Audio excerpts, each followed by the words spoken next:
Bismillahirrahmanirrahim. Assalamualaikum warahmatullahi wabarakatuh. Assalamualaikum warahmatullahi wabarakatuh. Pripun Ibu, kabarnya sehat? Sehat. Alhamdulillah. Tepuk P2K2. Pertemuan peningkatan kemampuan keluarga. Untuk kali ini materi belajar kita yaitu pencegahan, penelantaran, dan eksploitasi khususnya ke anak. Pernah menate mireng dereng penelantaran dan eksploitasi niku napa? Secara pendek ngoten, tapi mungkin kita jelaskan bareng-bareng, kita belajar bareng-bareng.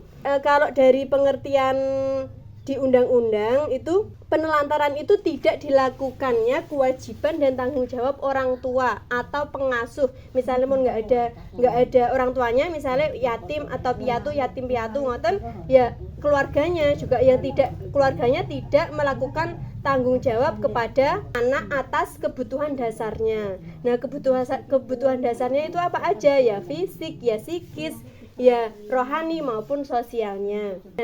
Nah, awal belajar nanti saya bacakin dongeng Ibu. Kisah namine Tasripin, bocah umur 12 tahun yang harus menghidupi ketiga adiknya. Nah, Tasripin iki tinggal di Desa Gunung Lurah, Kecamatan Cilongok, Banyumas, Jawa Tengah. Tasripin iki tinggal bersama tiga adiknya. Dandi umur 9 tahun, Rianti umur 7 tahun, dan Daryo umur 5 tahun. Mereka tinggal berempat. Nah, bapaknya kemana? Bapaknya ke Kalimantan, pamite mencari uang atau bekerja di Kalimantan, sedangkan ibunya meninggal sekitar setahun yang lalu. Nah, Tasripin niki kisah nyata Bu. Nah, Tasripin niki tiap pagi berangkat ke sawah mencangkul atau macul.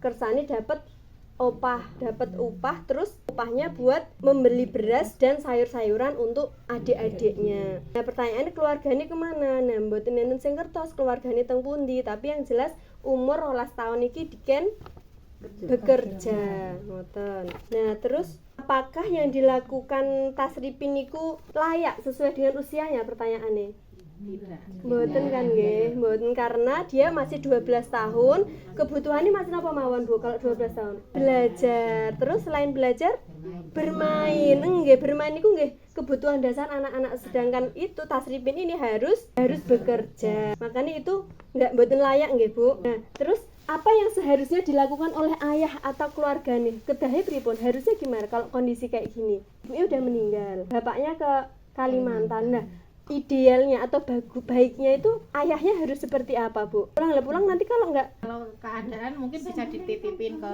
panti asuhan, kalau keluarga nggak ada, yang penting itu titipin ke panti asuhan yang kalau nggak ada keluarga lainnya ke panti asuhan atau ke yayasan atau dinas sosial.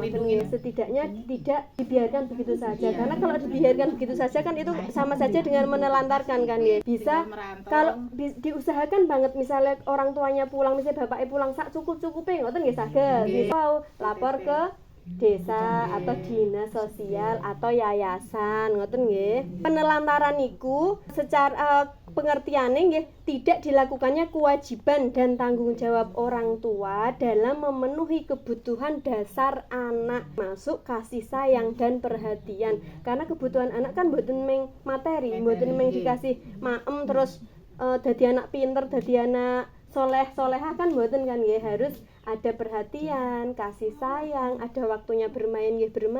Itu anak di bawah 18 tahun itu masih punya hak untuk mendapatkan itu semua. Kados Tasripin niko kan masih 12 tahun, apalagi adik-adiknya, berarti masih butuh kasih sayang, perhatian. Terus contoh-contoh penelantaran apa mawon nih? Tidak memberikan makan sehat, aman, dan bergizi. Tidak memberikan tempat tinggal dan pakaian. Pakaian kan nggak harus baru ya, yang penting layak. Nah, kalau penelantaran terhadap anak tadi, misalnya mbok wong tuane mboten tanggung jawab kali anake, akibatnya apa Bu? Nggih, jadi orang yang nggak baik. Karena kenapa nggak baik? Karena dia bisa kados Tasripin tadi kan, dia jadi putus sekolah, jadi nggak sekolah. Dia nggak sekolah. Terus gizinya kurang karena makme kan sak sae kan nggih.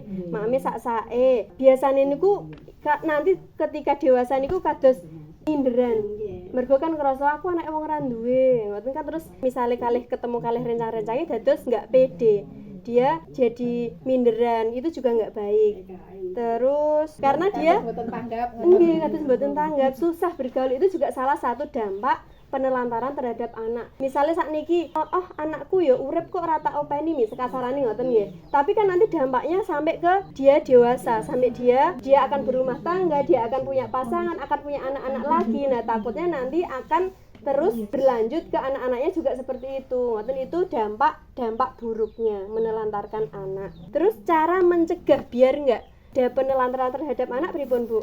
Sebagai orang tua, Perjuangane napa nglindungi nggih didik niku. carane saged memenuhi kebutuhan dasar anak, yaitu apa tadi kebutuhan dasare? Kasih sayang, sandang, pangan, papan. Misal mengkonsultasikan masalah keluarga dengan aparat setempat. Nah, kados wae misalnya enggak mampu atau benar-benar kondisi ini sangat kurang, dikonsultasikan kepada aparat setempat, kepada misalnya enten yayasan di sekitar atau desa atau dinas sosial. Terus saat itu tadi penelantaran terhadap anak. Nah, sekarang eksploitasi niku napa nggih?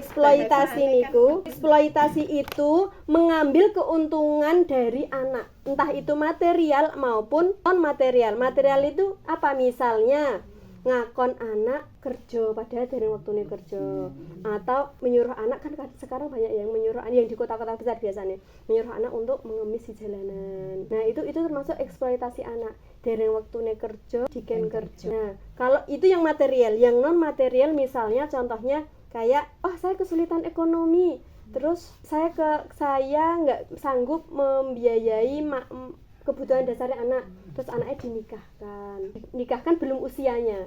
Nah, itu juga termasuk salah satu eksploitasi anak, karena itu belum waktunya untuk dinikahkan, sudah dinikahkan.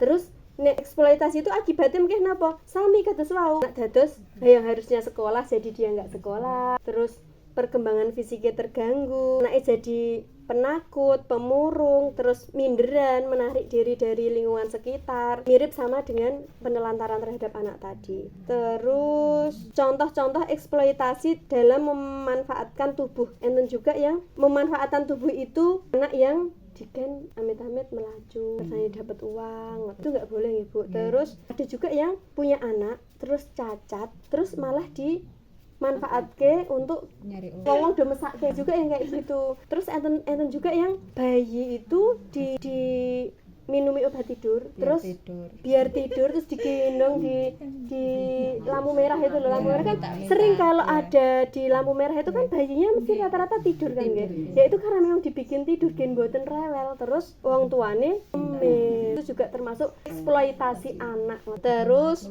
memanfaatkan tenaga, anaknya dikon kerja, dikon melu macul padahal terus umur 10 tahun. Jadi kesimpulannya eksploitasi niku saya napa mboten, Bu? Mboten nggih, Bu. Terus eksploitasi untuk tujuan keuntungan sosial, ekonomi, dan keuntungan lainnya maupun dapat biar secara material dan non material, dapat uang ataupun nggak dapat uang, itu termasuk perbuatan yang tidak dibenarkan. Nah, sakniki kula tanglet mriki enten sing anak-anake napa putune sing dereng gadah akte napa mboten?